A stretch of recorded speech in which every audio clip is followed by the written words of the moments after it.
So thank you for being on this journey. Hey, you look, you already know my story, man. So, ever since, all right, we live on here now. I just wanted to let Okay. you know. But so I mean, you know my story. You know what I went through last year, and um when I came out of that, it bothers me that. Okay, there we go. It when I came out of that last year, I learned that the only way to get better and stronger is to um make yourself uncomfortable a lot. And I don't know how. I know you've been in the group for a while, but that's one of the things that I do in the group is I challenge people. Like, you have to become comfortable with being uncomfortable. Like what we're going through right now in the group, Right. so uncomfortable, right? And that's why a lot of people are getting upset. As I was saying before you came in, and I'll let you talk. Another person left today, and I was just like, you can't keep running away from, what I'm saying, name calling and stuff like that, or you'll be running for the rest of your life. So I'm gonna end it there, and we go chop it up. Okay, so I agree with that, and that approach. I think a person has a right to participate or not in anything, especially dealing with social media. But I always think about my plight. I'm a Black woman in Alabama, and so I don't have the luxury of walking away or leaving when it gets heavy or if it gets heated. Mm. I'm a non-practicing social worker, and one of the most valuable principles I learned during my education was separating people from the behavior. And if you know me, I really, really try to navigate the waters of life, separating people, Right, meaning that we all have value, meaning that God loves us all, and that sometimes your behavior is questionable, and I have to separate the two. I right. think in this season that we're in this country where tolerance is very low, and I think something that we're missing right now is empathy. I think Mm. people want to be matter of fact in their opinions. For instance, I did read the post about the lady that said that she was offended about being called a racist. I don't know if she was or not, Mhm. but what I thought to myself, how do you know you're not? Not saying it, but how do you know? Like, how I judge myself is not just by myself. I'm going to be biased towards myself. And so Right. maybe there are some things I'm saying, maybe how I am structuring or framing something could be interpreted as racist to somebody else. And so instead of maybe being in my thought or feeling attacked, maybe I should gain insight as to why the person feels that way. And I think sometimes that's what's missing, that people Mhm. don't go further after something is said. They just take it instead of questioning the why of it all.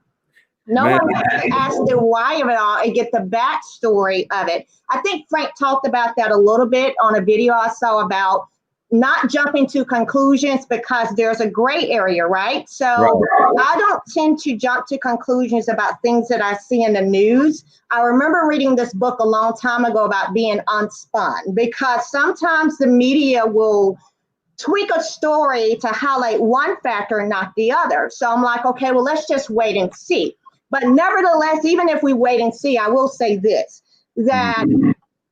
as far as police brutality, the goal is to arrest someone and not kill them. Right, That's the goal.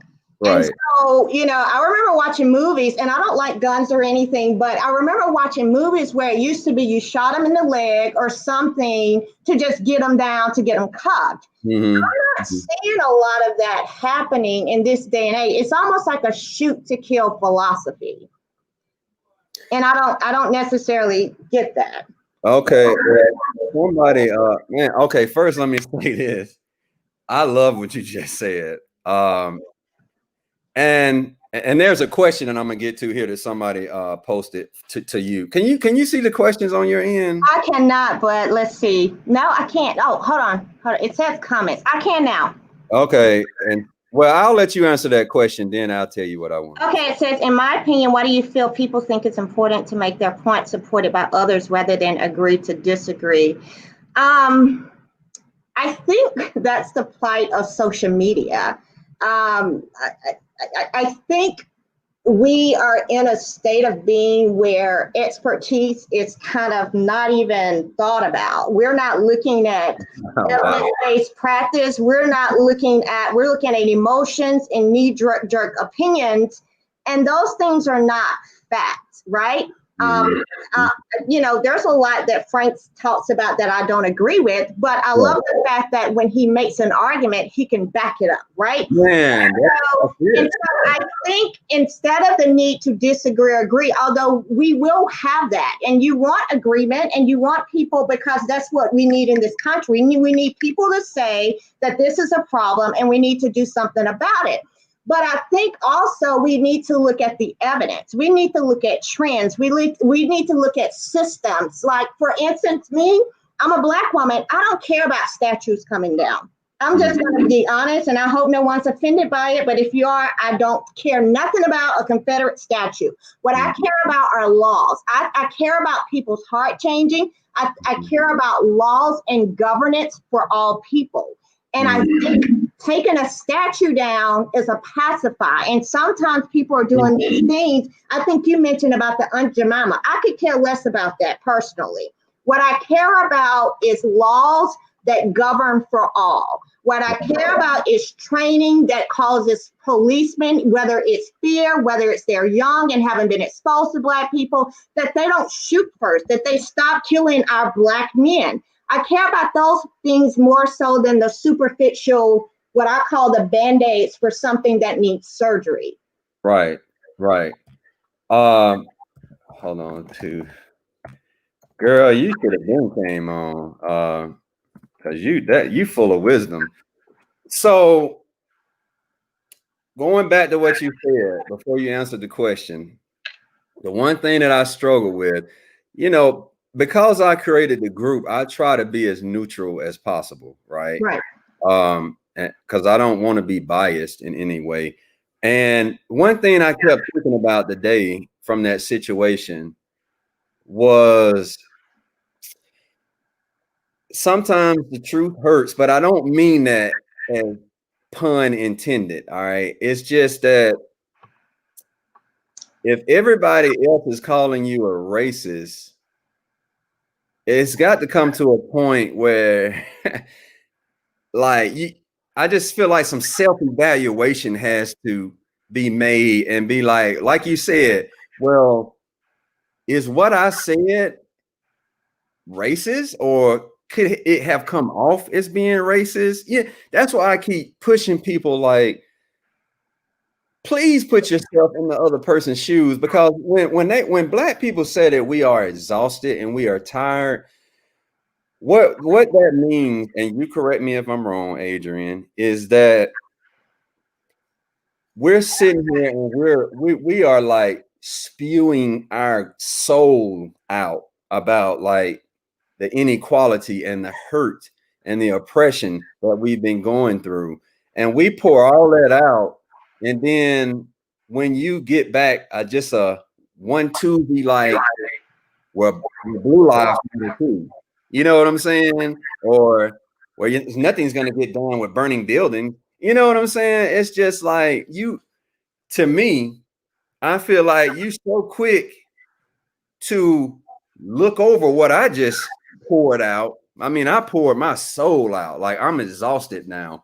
You look over all that and you shoot straight to this little simple thing over here, like, don't burn stuff, or blue lives matter too. And it's like, Jesus, man. Like, I don't think people get it. So I have a friend who's white, whose business was destroyed during the riots here in Birmingham. She's a white friend. I've known her for 14 years. I support the Black Lives Matter movement. I don't support destroying people's property. Mm-hmm. And what I always say this, the Word of God tells us that where you have the truth, you always have the false. So anytime you got a group of people trying to do something good, rest assured comes right behind that somebody wanting to do something bad. And so that's how I see the riots. There are protesters who are legitimately trying to protest nonviolently. And then there are people that are protesting because of pain and trauma. And it's like, I'm going to burn this shit down. Excuse my language, but that is who you are. And you have to understand the backstory of this to understand the pain, the hurt. And it's almost like a child having a temper tantrum, like, I'm crying, but you won't hear me. I've talked to you, but you won't hear me. And it's heightened to where in many ways it may in many ways have gotten out of control, but you have to go back to the why of it all. I think that people want to coast by the why of it all. Well, burning down the buildings is not going to do. Let's talk about the why of it all. And I think that makes people uncomfortable. And I want to say, I have a lot of white friends. I work in a predominantly white environment. And the thing is that it is uncomfortable. And we're not saying, I don't think any Black person is saying feel bad because of your privilege. But I am going to say you need to recognize your privilege. That for one, when it gets hot and heavy, I don't take this skin off. I think racism is the most ridiculous thing ever.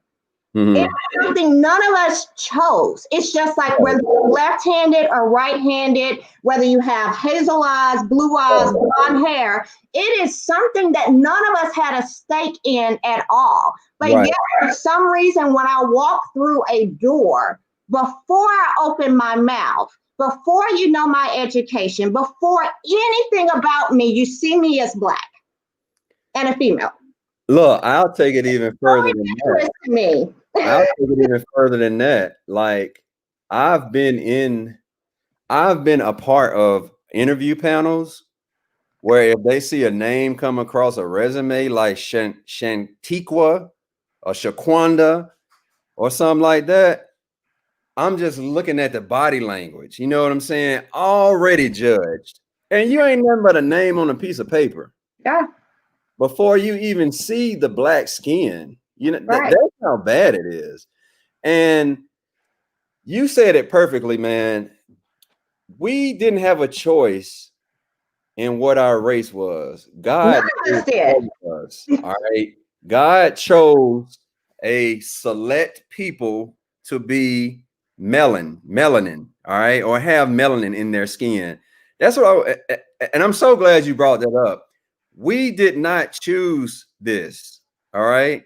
And I was thinking about that, what was that, Wednesday when I broke down on my live? You know, I was depressed, you know, and every time I get back to that space, it creates anxiety because, I mean, you know how it was last year. You was with my journey last year. It was bad, man. And when I got back to that place, because honestly, Wednesday was the first time I've gotten back to that low spot since I came out of it. And I got scared because I was like, oh my God, like, I don't want to go through this again. And it stemmed from the shooting. All right. Because now there's other things that hit even closer to me. He was a father.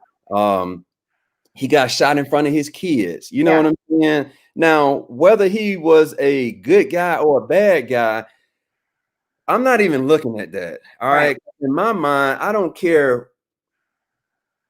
what you've done. It didn't deserve getting shot in the back 7 times in front of your kid. All right. That's my opinion. But I was so hurt because, again, and this is kind of what comes with having a gift of feeling other people's pain, is like you really do feel their pain. So I was feeling the kid's pain. I was feeling his pain as a man and as a Black man that's supposed to be the king and the leader, and you done just been like brought down in front of your castle. You know, I mean, I get deep with it, and I was hurt, man. You know, I cried, not just on the live, man. I sat in the man cave and cried for like 10 minutes because it was like, why am I Black? Why am I having to go through this? Why am I a part of the oppressive group and not the privileged group? You know, it's so many whys that start going on. Real time, Cliff. I have told people, I go to a predominantly white church, and I use comedy a lot and humor.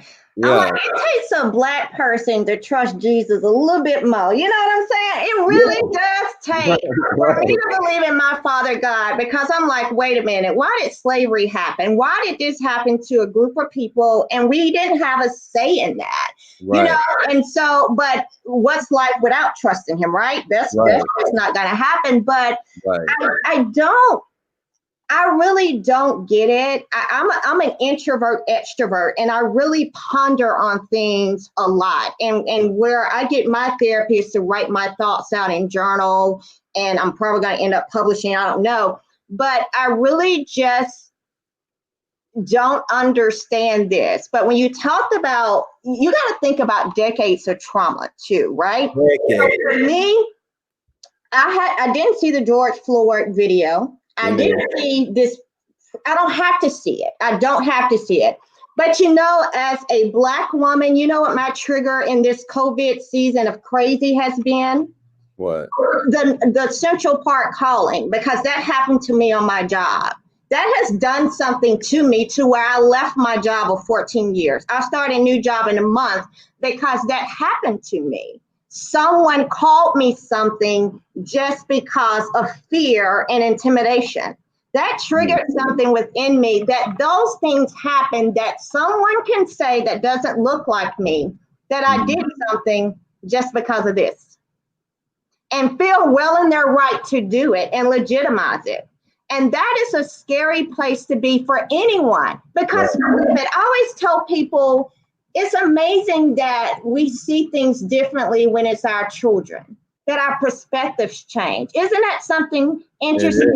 That our perspectives change when it's our loved one. Okay, so people don't want to social distance in COVID, not until it's your relative in the ICU on a ventilator. Now it's important. Why does it take that for people to be empathetic? Why does that take us? Why does it take us that long to get it? Like, to where I'm isolated to this group of people, the people in my family unit, but for some reason I can't apply the same thing to a person whose skin color or whose beliefs are different than mine. It's the most fascinating thing. I have questions, because I think for me, questions get us to thinking, and maybe thinking will get us to answers. But it's the most fascinating thing that we do in this country that I just don't understand it. I'm baffled by it. Yeah, you know, just like how you don't, and dang, that is somebody just said you need an hour with Adrian. Yeah, we're gonna have to do an interview, because you are full of wisdom, man. And that's what I love about this group, is God always leads me to people on these interviews that have so much wisdom, man. And it's just weird how it happens. Like tonight, I did a live like I always do. You know, even my wife was like, "Why do you go live so much?" I was like, because, you know, Blended Lives loves when I go live, you know, but I was telling her, I was like, you know, I do it because I want to be engaged with people. And the thing is like, each interview that I do is so much wisdom that comes out of it. And that's a great question. Why does it take so long for people to empathize, or why does it have to get so close to home before it happens? And honestly, you know, to me, that comes easy, but obviously to a lot of people, it does not. So, but just like you struggle with that, what I struggle with is, why do people hate so much?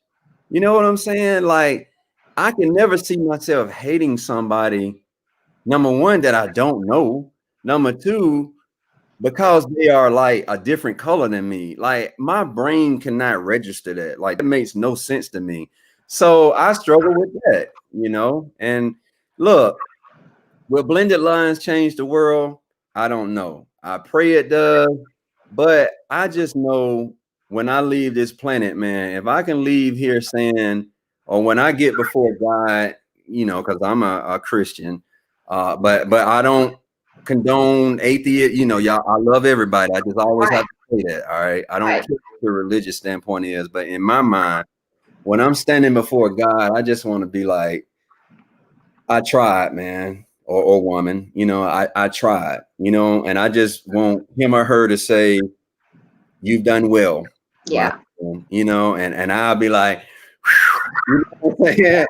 I actually told people I was going to just start saying I was a believer because, Yeah. you know, the Christians, I cringe when I see a politician's commercial, especially in the good old state of Alabama, that says what my Christian values are. And I'm like, which Christian? What Christian values I don't are you even want to say it referring anymore. to? I said, because at the end of the day, I think the most, if you're not a scripture whiz, and I'm not, I Right. will just say one thing that my grandparents said to me, but the greatest of these is love. That's Right. it. You can drop the mic down, but the greatest of these is love. Where did we lose that? And I think the people in Blended Lines really love, and that's where it begins. It's colorless. It transcends political parties, gender, race, whatever. And I think we have somehow forgotten to love one another. That seems cheesy and it seems a little simplistic, but maybe we need to get back to some basics. Maybe we need to get back to the simplicity of just loving our fellow brother and sister. And that has nothing to do with race. Do you think social media added to the divisiveness that's going on right now? Well, I don't want to say I'm not a fan of social media. What I will say is that you can use any tool for good or bad. And I think right now, what we have is a lot of noise. I have to protect my space. I think I've probably, since Blended Lines, I've been on social media, or at least Facebook, more since being in this group. And then even in the beginning, I was like, let me tap in and tap out. Yeah, you got to get it. I think that there's something there. Yeah. And so I think, you know, it's a good and bad thing. I think you can use it for good, which is what you're doing. And I thank you and I appreciate you so much for your plight. And you will get the knowledge for your work. I am certain of it. But I think it also can just have noise. Like, I think Frank, again, I keep talking about Frank because when I can't sleep at night, I go back and look at the videos, and you know, I take no pleasure seeing any Black person or any person murdered. It's not just Black people. I take no pleasure in watching someone get shot, no matter what you look like. I take no pleasure in someone being talked to disrespectfully, being spit on, being beat up. I take no pleasure in that, no matter who it is, no matter what it's doing. If it was a white person and a Black person, I don't take any pleasure in doing that. And I really think it's unhealthy. I think it's unhealthy to see those images. When you think about, I guess, as a Black person, when you think about trauma, it spills over from generation to generation. Like even me, I'm 42 years old, and through therapy, I had to come to terms with things in my childhood. Some of the things that I had was that my biological parents didn't raise me.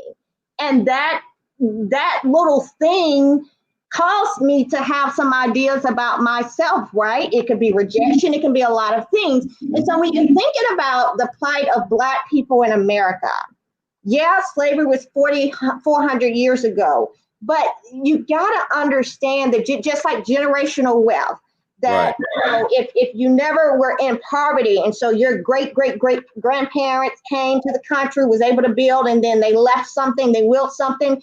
You got to understand just as well as that wealth transfers, trauma transfers. It really does transfer, and to expose yourself to images.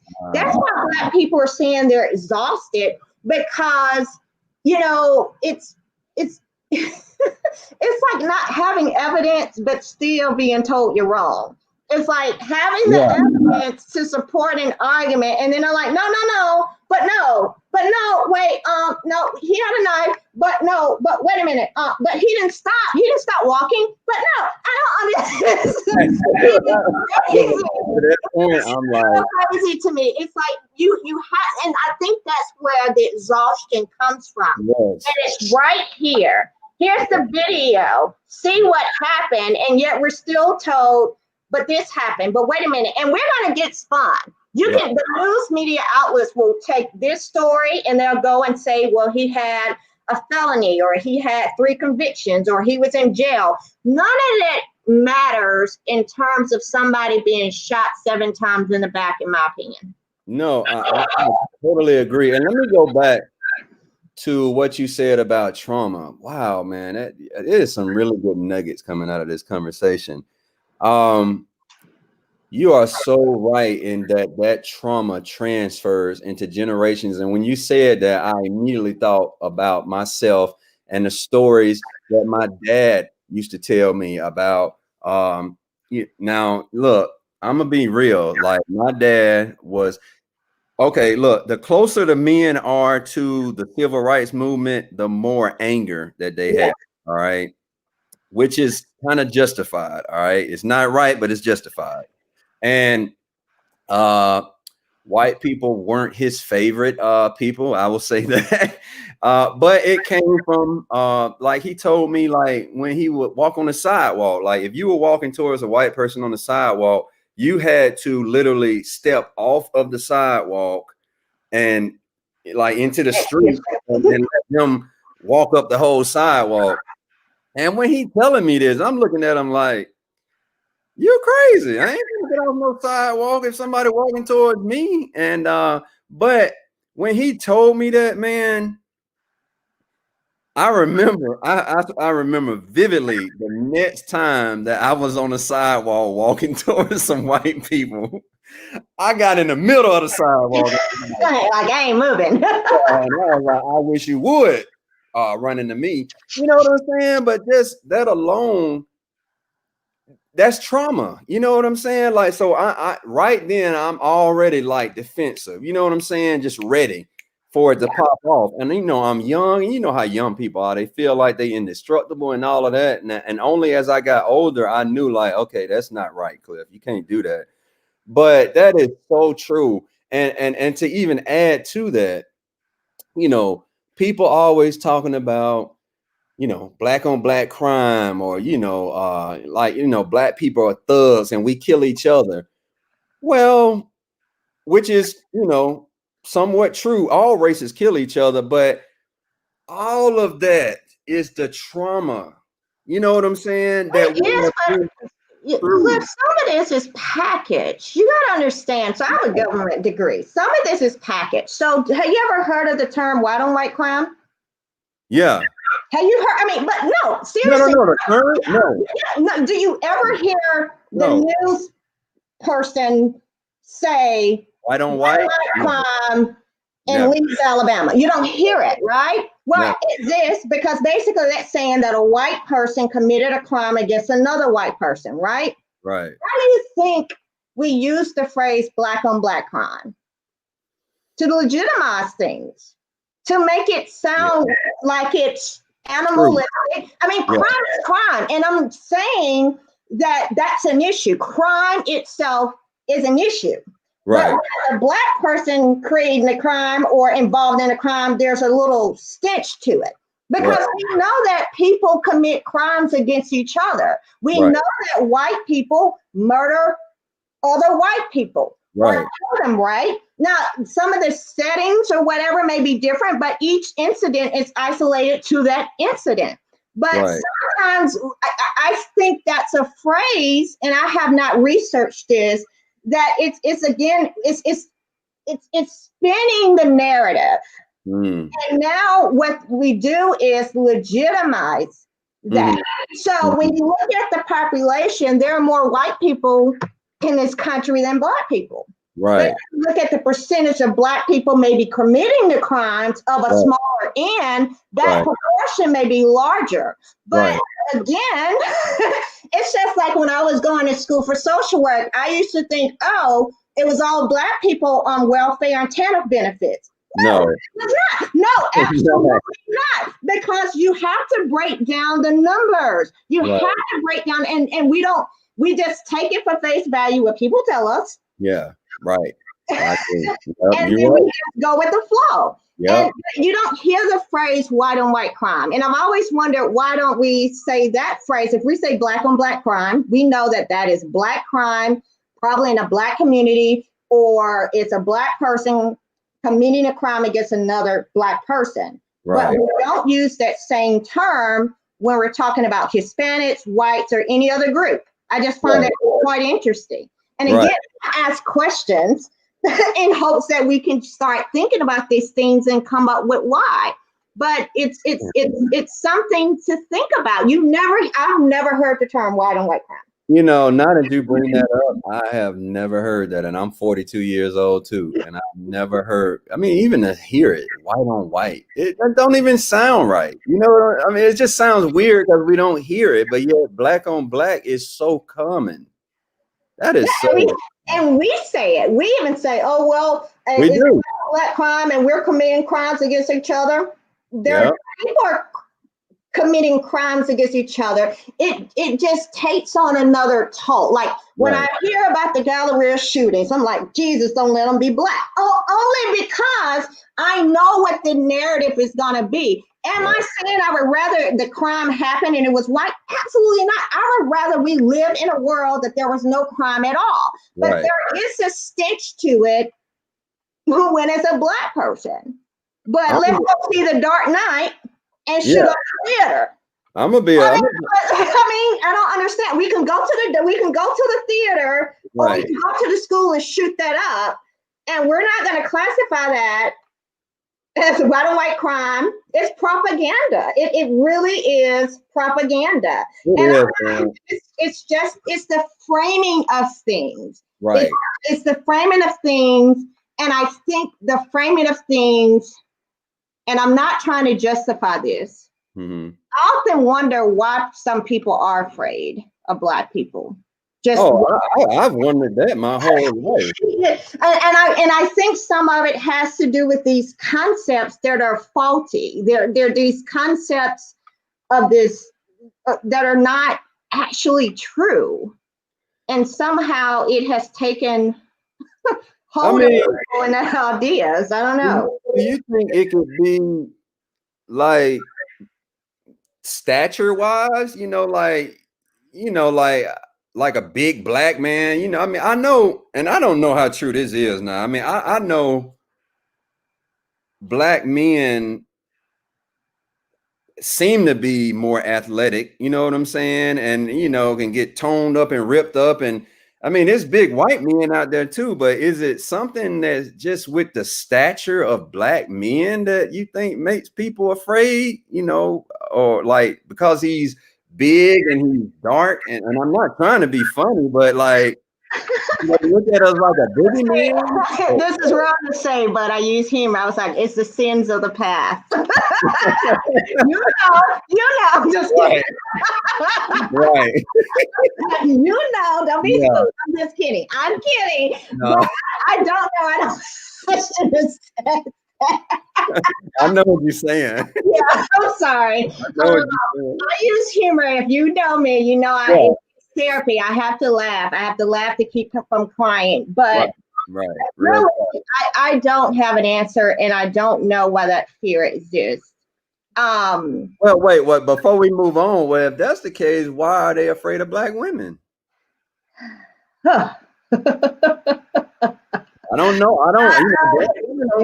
Like large sizes unless they in the WNBA, but like black women get a bad rap because they're known as controlling and too bullheaded or too strong-minded. You know what I'm saying? Like, well, I say I'm too kind, and that just goes against what your expectations, and so you still have a problem with me because of that. Right.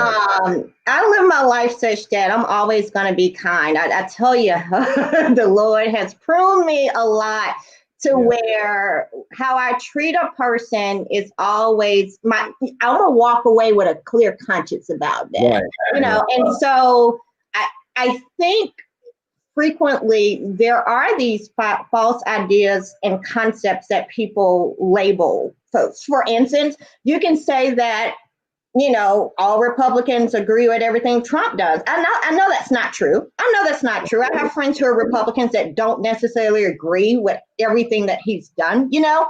And so I think what we also forget is to look at an individual person for merit outside of that. I shared this with a white guy friend today over the phone. I mentioned to him, I said, you know, when you're walking on the street, you're just a white guy.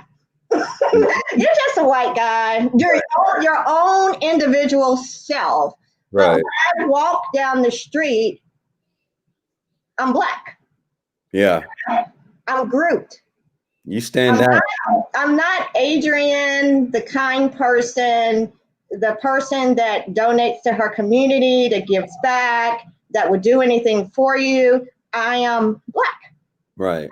And I have been in this season, I've been a writer, I've been a protester, I've been a lot of different things just because of this right here. Right. And I love to talk to people. I love to dismantle the thoughts. I think that's where understanding can be birthed, is that, you know, you have an idea of me and then you get to know me. You're like, oh, okay. I'm like, yeah, see there, you know, give it a shot, you know, have a conversation with someone. And I think that's what this platform is also opening up. I can't speak for everyone, that maybe you had some ideas, you know, and that now you have witnessed something different. And if that change of perspective would cause you to encounter other people and have a softer heart, or look at things and be more empathetic, then it's worth it.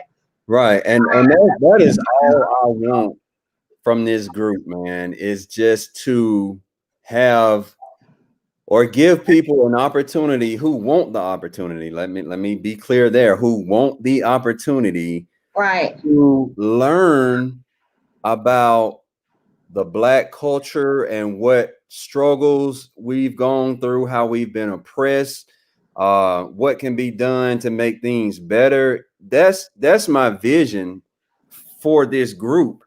And you know, at the end of the day, when somebody says, hey, Cliff, I came into the group with this mindset, but reading these posts, I now have this mindset, that's a win for me. Like somebody, and you all have to forgive me, unless y'all give it permission, it doesn't tell me whose name it is, but somebody said, after Frank, oh, let me know if you see this. I'm playing around with this. Does this show up on your end? Yeah, I can see it. Like, read that.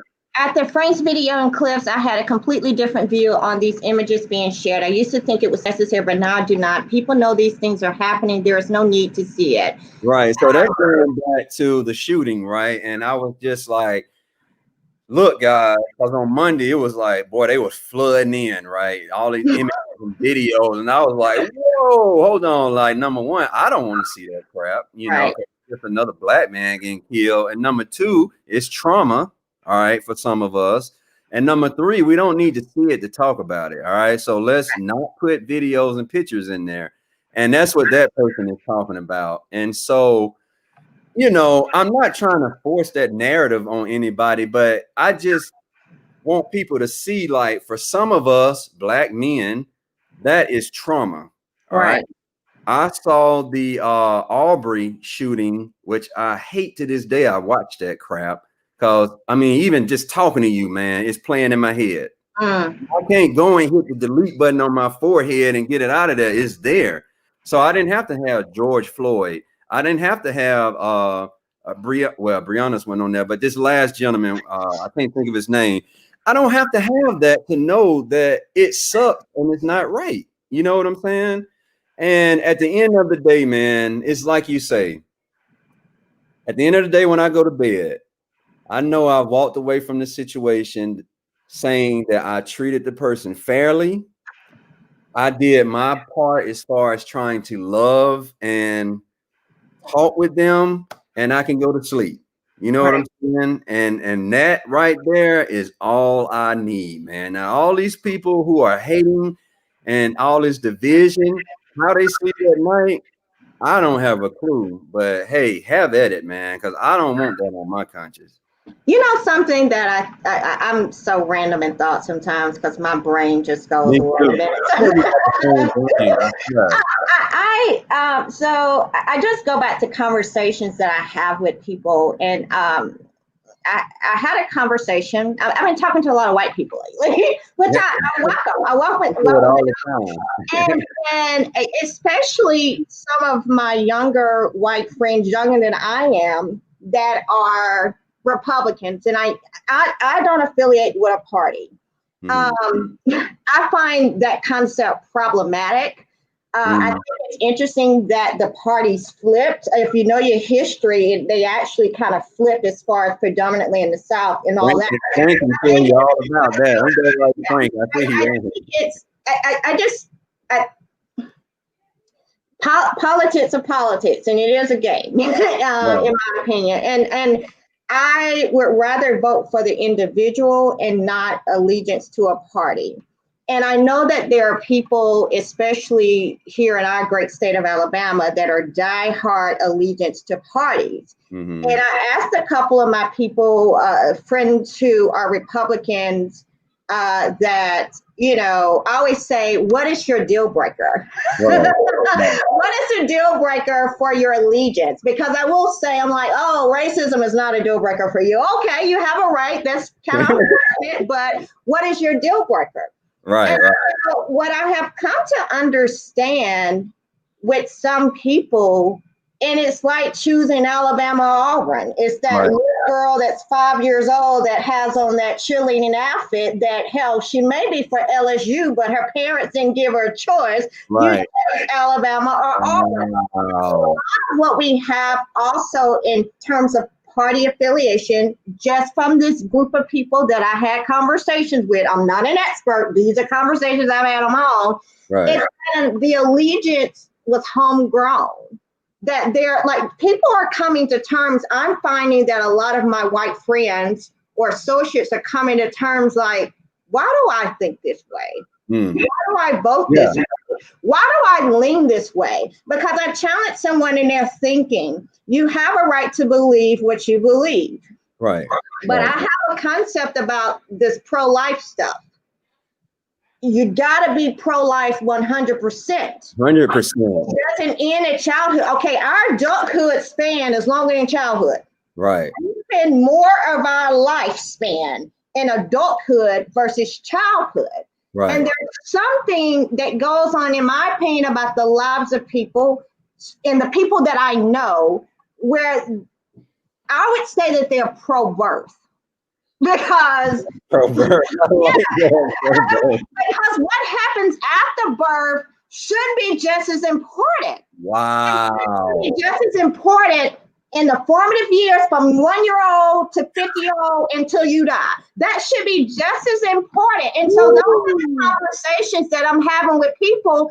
But what we're having is these conversations, and I'm having some people were like, oh, I was just, you know, that's what my family did.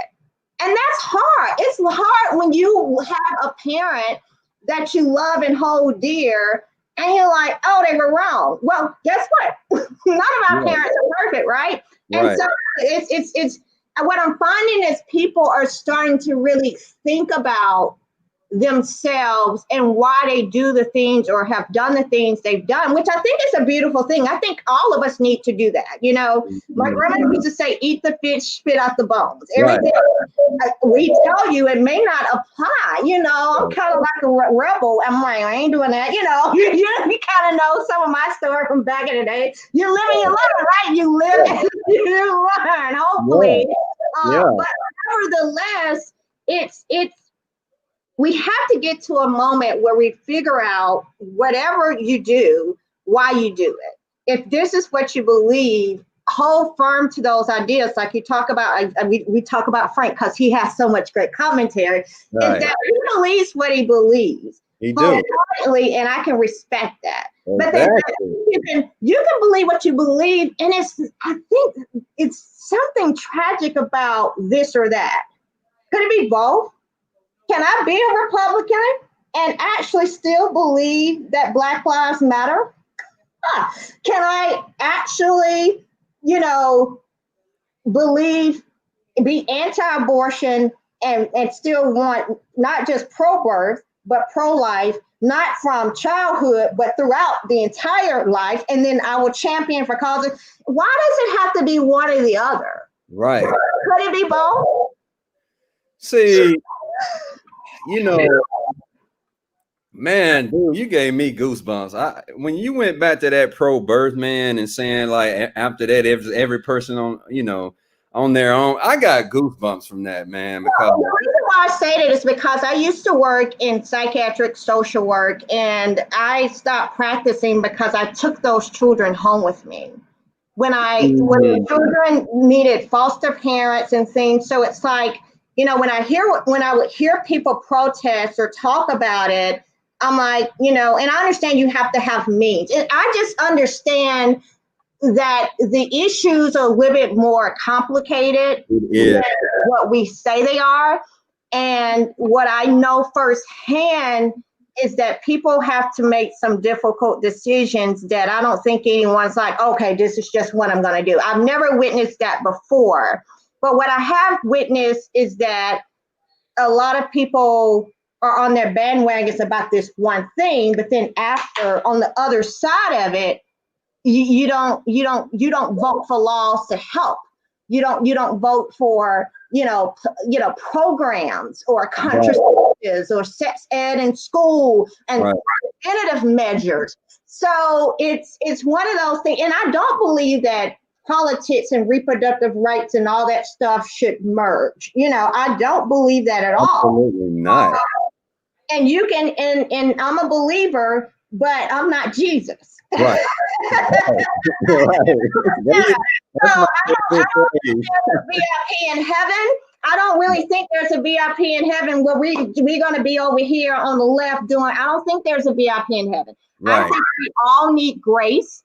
I think we need it over and over and over again. But I do think that what people like to do is apply simple solutions to complex problems. And it's different. And that's why I love to listen to Frank, because I kind of get lost in it, but I'm like, see, it's not a Band-Aid. We need surgery. We need surgery here. Let me tell you, man, one thing I like about Frank is that you already know, like, you better come correct. Like, you just can't come with no BS at Frank and be like, this, blah, blah, blah, blah, and you don't have your facts together, because he go shred you. And that's what happens, man. And again, that's why I respect him so much too, is because he go put something out there, but he go back it up. He go have links. He go have some information, you know what I'm saying, to give to you to make you say, you know.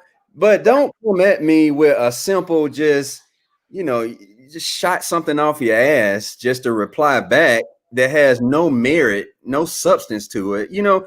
To me, that's insulting, you know, and I think that's what's going on a lot with what's going on right now, is that people are taking these feelings that we're pouring out, and as you say, it's generations of just, you know what I'm saying, that we're putting out there, and in less than 5 words, you're just saying, yeah, whatever. You know what I'm saying? It's not fair. It's not fair to us. It's not fair to me. It's not fair to my dad who's deceased, to my granddad, to my grandmother. It's not fair, man, to just throw decades of hurt and oppression and trauma away so quickly because of your opinion. I think also that it is actually hard to identify with. I will say that. So I never watched my grandparents. I didn't watch Roots. You know, growing up when we our age, I never really got into those type of movies. But one thing I got into since the COVID, which I thought was an awesome series, which was called Underground. If you ever saw that, I think it was incredible. But then it didn't last for 3 seasons. If it still was on, I would put it in every classroom, because I think sometimes people, I talked about not needing to see the video footage of the shootings. And so I may sound like a contradiction when I say that. I do think that imagery is important. And I think there are some people that have a hard time identifying what slavery really is. Like, I think it's just some like far-fetched thing that's old, but because I really want to believe that if you had a heart Right. and Right. all this stuff, that Yeah. you'd be like, what in the hell are we thinking? I mean, Right. I really want to think, and the thing is, we weren't taught that. Right. You Right. know, we went, so when I think about, we weren't taught that really. We didn't see it. We didn't really get the experience. And I don't really think Black people need to have that, but I do think that to really fully understand that trauma and to Right.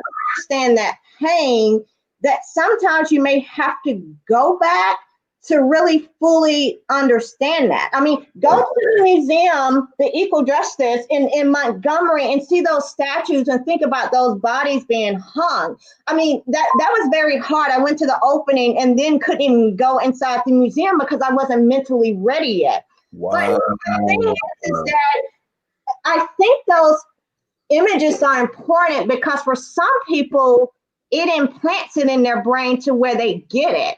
And Right. sometimes people need something to get it. And I really do believe that, especially some of the younger people, Yeah. that they cannot fully identify with the atrocities. Yeah. But identify with the atrocities means some admission and Yeah. omission. And I think that's just too hot to handle. I think that's why some people bounce, because it's too heavy. Yeah. And now we got to come to terms with some stuff that I'm not ready for, And Yeah. it's like going to therapy and you're married, it might be some conversations in there that we got to talk about, maybe about money, maybe about whatever, that may be a little bit too hard to handle. And I think with some of this racist stuff, a lot of people, especially white people perhaps, are having a difficult time coming to terms with it. And so what we do is, but that was a long time ago. I've heard everything. Well, none of the white people here today in this country has ever owned slaves. No, you didn't. But maybe your grandfather's grandfather. No, you didn't. You didn't. I get it. Yeah, absolutely. But you're probably benefiting from it. But yeah. You have heard it all. I hadn't heard it. Man, if somebody told me that, I would just be like, you know what? It's over with. It's over with. That was years ago. Let's just get on and love with each other. Yeah. I wouldn't have to say nothing. My facial expression would tell them everything they need to know. Well, I mean, before I go, because I got to get on that. Yeah, that was like, we've been on here way longer than I thought. We needed to have this conversation. I mean, I'm behind on daddy duty, but I'll make it up. Since we're talking about white folk, one thing I've been doing is, because seriously, man, like my heart goes out to them right now, because they are going, we've already gone through we're still going through challenges, so our skin is pretty damn tough. You know what I'm saying? We can handle a lot, which is why I love Teflon. I'm gonna be honest, man. It's one of the reasons why I love being Black, is because you know us, we grind. I mean, man, it's so hard to stop us, man. We go find a loophole, we go find a shortcut, we go find a way to make it. So with that being said, a lot of white people don't have that. And I'm concerned because now what's happening is they're standing with us and they're seeing friends, close friends, childhood friends, family members, you know what I'm saying? They're seeing them for who they are, and and it's hurtful. You know what I'm saying? Because they're saying like, oh my God, my aunt is a racist, or my best friend is a racist. And they're hurting. And some have reached out to me and was like, man, Cliff, this hurts so bad. And all I can do is just say, look, I get it. Like, to stand with us means you're going to be treated like us. All right. And it's gonna hurt and it's gonna suck, and you're gonna lose family members and you're gonna lose friends. And I want to encourage them, you know what I'm saying, to just continue to be persistent because you're doing the right thing, but at the same time, they have to go through it. You know what I'm saying? So they're going, it's twofold. They're dealing with two things right now. They're dealing with finding out that they've been privileged their whole life, which I'm gonna be honest, like my neighbor found out, and I can just tell mentally he was distraught because he had no idea outside of his bubble all this hate and oppression was going on. So he's dealing with that. Then on top of that, he's having to deal, with losing friends and family who are racist.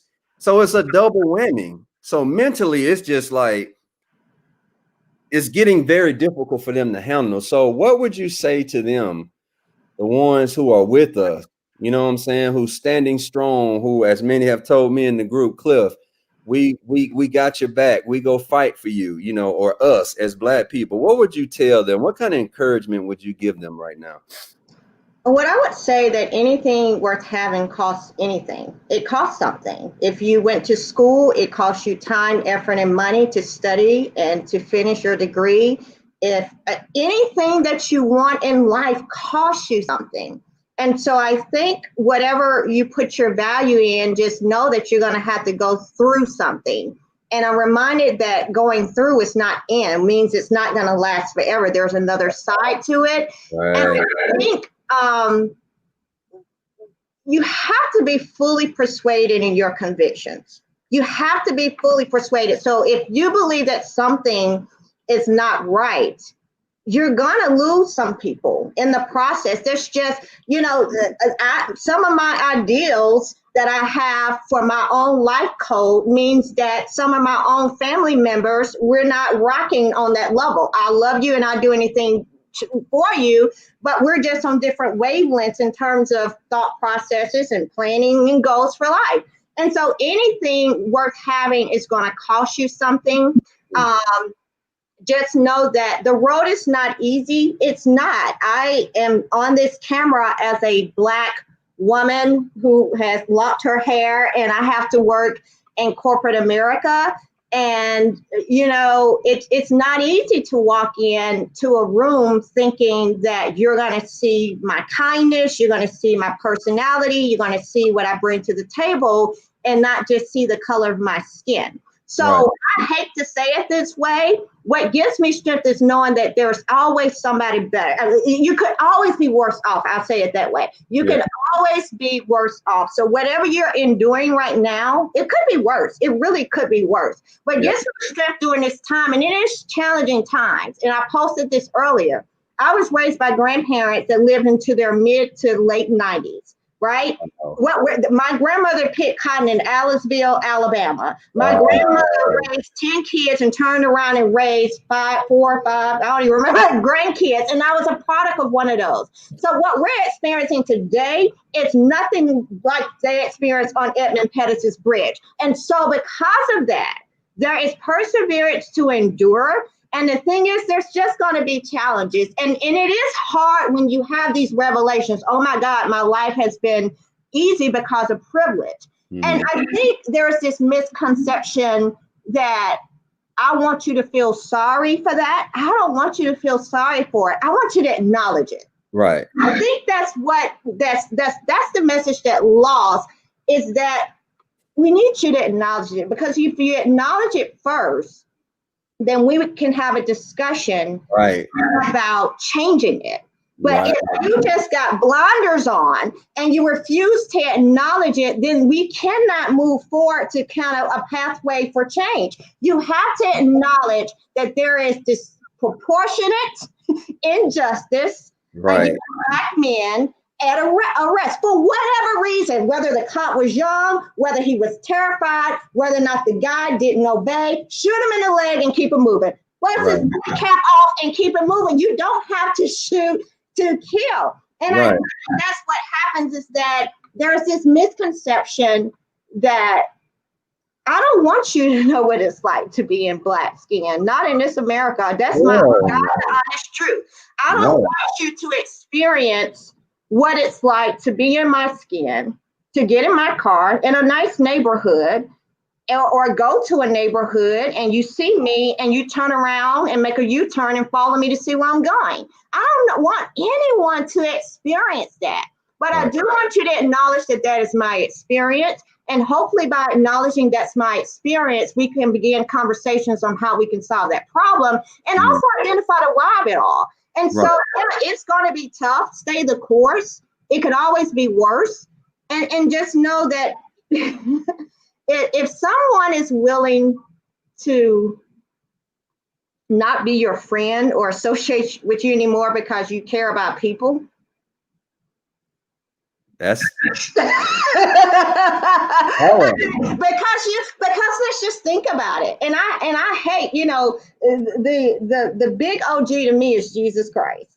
This man walked the earth, and this is so fascinating to me. And this is how my stepmother tells me I should teach Sunday school how I frame things. But this man walked the earth, he healed the sick, raised the dead, and then he still had people to say, he ain't doing that. Yeah, that's the same thing. We got the footage, but people are like, no, we ain't doing that. So that makes me stripped in a bizarre way to keep going, because it's the person that created us all, that loves us all. That's what I believe, right? And he walked the face of the earth doing all this stuff, and he still had people to say, hate him. Oh no, he's not. Oh no, he didn't do that. Oh no. And so in a bizarre way, I use that to help give me strength. No, I do that. Way, I have to use that. Even when you were here, they refused to believe. Even when and see, the thing is, we've experienced things in our life, but we've never seen him act it out ourselves, right? So even when people saw you act it out, right. And what I grieve for, Cliff, and I hate to say this because I know you got to go, is believers that are going astray because of all this and that. We have some in the group, and that was one of the things, man, like there have been moments in this group through conversation that have just really, really touched my heart, man. And that was one of them, was that there were several young ladies in the group who lost their spirituality because of the racism that existed within the church, because the pastors and the people in the church were like Klansmen, and they talking about loving God, and then in the same sentence, like F the niggers and stuff like that. And I mean, yeah, I get it. Like, I see why people ran from the church. And it's going back to saying the word Christian. I cringe when I hear Christian now, because it, to me, is kind of morphing into being associated with, racist people. So I'm a start saying a believer, because I don't even like to say the word Christian anymore, and and this is kind of, I'm like you, my brain is random. I have so many random thoughts throughout the day. It's just crazy. But earlier this week, when I got in my rut, one of the things that sucked me into it, I'll tell you what sucked me in, and I'll tell you what brought me out. And then, like, after that, I really got to go. I know. But what sucked me in was being a black man. You know what I'm saying? Like, I'm a black man, and I feel like I don't have a lot of people that I can talk to that understands the weight a black man has to carry, from just being a black man to being a black father to being a black husband, because we got other stereotypes out there where, in the black community, a lot of women feel like it's no good black men, you know what I'm saying, don't want to take care of their kids and their family. And here I am. I'm an accomplished black man. I have a degree from the University of Alabama. I'm married to a phenomenal woman who I love and cherish. And I have two awesome boys. I'm very involved in their life. I spend a lot of time with them. Like, I'm doing everything right as far as a man. And yet, I just feel lonely sometimes because I don't have other men that I can talk to say, man, this sucks. You know what I'm saying? Like I'm doing everything right, and yet I'm still not put on the pedestal that's equal to a white person, you know. But I got in a rut. But what brought me out was exactly what you just talked about when you talk about Jesus. And I think about the same thing where I'm like, he was here on the earth, did miracles and wonders and healed and all of that, and people still hated him. You know what I'm saying? But yet he pushed through and he did the right thing and he was glorified in the end. We all know that. That's what keeps me pushing. That's exactly what keeps me pushing. And me having the feeling that I know I did right because I feel it in my spirit that I've done right. Just like when you feel in your spirit you've done wrong or you convicted or the guilt that you feel, you also feel good when you do good things. And so again, going to bed at night, I feel good knowing that I've done something that I feel like puts a smile on God's face and I can go to sleep and be happy. And just remember, too much is given, much is required. It really is. That's it's almost I Yeah, man. want to say try Jesus, but don't try me. But it really is. I really believe that when you're given a lot, you will be tested a lot. And I think I can only say to you, my friend, because we've known each other for a long time. I think this is your calling and your purpose. I tend to be right about those things because I don't speak on them often. I'm not a prophet or nothing, but I do sense, because that's why I think that is another reason why I'm drawn to this group, because I'm your cheerleader. I want you to succeed. This is a beautiful thing that you're trying to do. I look forward to meeting a lot of these people because I can sense the kindness. I can sense that it is a safe place. I do realize that it gets heated a lot, but you know what? We got to put it in the fire to refine it. You got to put it in the heat to refine it. You really do have to put some pressure and some heat on it to refine it. And so if nothing else, we could come together. We can try to understand. And I'm just fully persuaded that there's some people that we just not going to have an understanding, and you keep it moving. But I would say stay the course when people feel like, and let people go. If they feel it's time to go, I'm going to say, don't cuddle, let them go. You got to have some endurance, man. You got to have, this is not for the weary at heart. We cannot faint not. We cannot faint not. And there's going to be some days like I go inward and I think like you, like, oh my God, why are we so challenged? Why is it something else? Why are we going? But I have to keep the hope. That seems, you just have to keep faith and keep hope. And it is, we've been on here an hour. I do want to say, because I want to give some credit to some people, man. First of all, thank you for telling me that, because I do get discouraged. I mean, you know me, I'm very authentic. All right. And I think that's a gift, because a lot of people tell me they can't be authentic like I am. Like some people wouldn't go on the live and break down crying, like when I went on the live, I didn't plan to break down, but I kind of felt it coming, but I could have hit the end button and was like, oh, I got to go by. But I didn't want to, because I want people to see the pain and the hurt that I go through. And so I know you're an advocate. I know Kim is a big advocate. Frank is an advocate. And I use you all because keep on here. Lots of love. And Mason and Bart, and I use y'all because y'all always reach out to me, whether it's text or through Gretchen. How could I forget about Gretchen, man? Gretchen, my girl. And I think it really hurt y'all to see me hurt Wednesday. And even Frank was telling me today, he was like, Cliff, man, what you're doing is hard. And I don't want blended lines to take Cliff down. You know what I'm saying? Like he was like, you have to separate the two. And he's right. And I mean, he told me that. You're telling me that in a certain way. Kim was telling me that, like, get off Facebook. But it's like I told Frank today. It's like when you discover your passion. So I'm 42 and I'm just not discovering what my passion. Like, I feel like what you just told me. Like, when I went through that rut last year, I did a lot of soul searching and a lot of talking to God and praying and self-evaluation. And I was really praying and asking God to show me what my purpose is. It was like, man, I want to do my work down here for you. And I'm ready. You know, me saying I'm ready, but him probably like, boy, you ain't ready. And and I'm like, I'm ready, give it to me.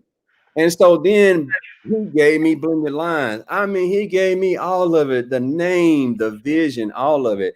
And so when I started doing it, and my wife stay on me too. She just like, babe, get off the internet, take some breaks. But it's like I told Frank today, when it's something that you're passionate about, it's like it's so hard to flick that switch.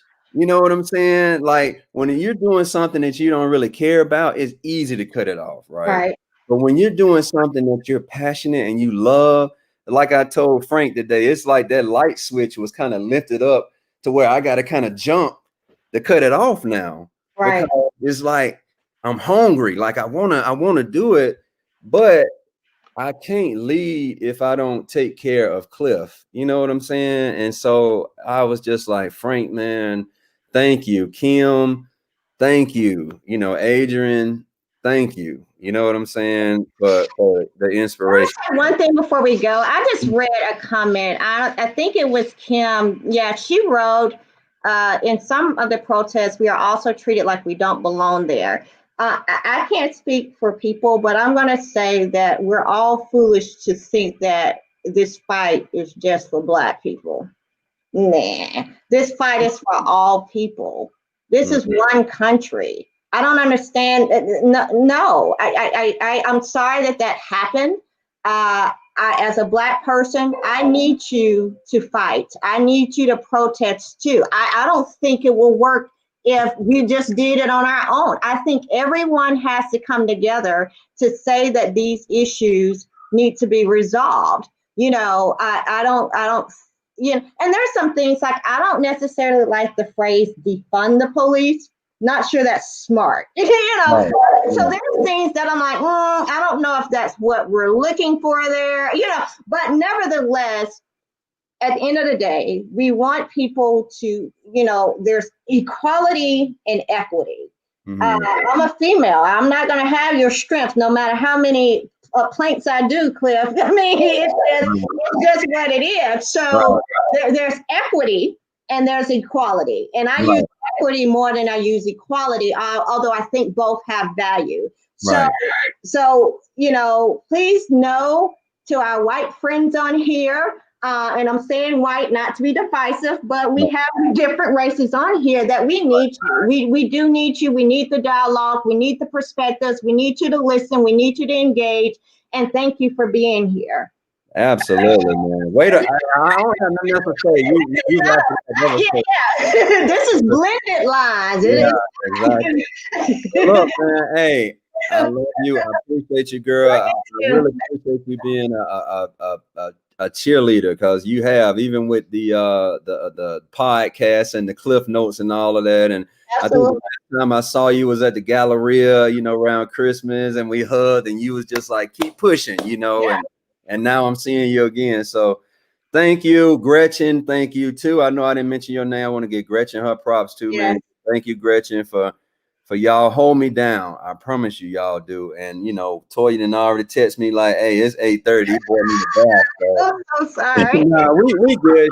She know this is my passion, man. So she gives me grace with it. But look, I appreciate y'all, man. I appreciate everybody in the group. Thank y'all for tuning in. And we go set up another interview, like a legit interview, and talk again. Yeah, sounds good. And yeah, this was way longer, but thank you. I hit my one new for the week, man. Thanks. Yeah, goal accomplished, girl. Good job. All right. Yeah. All right. Thanks. All right. Have a good night. What do I end? Okay, I see. Yeah, I got it.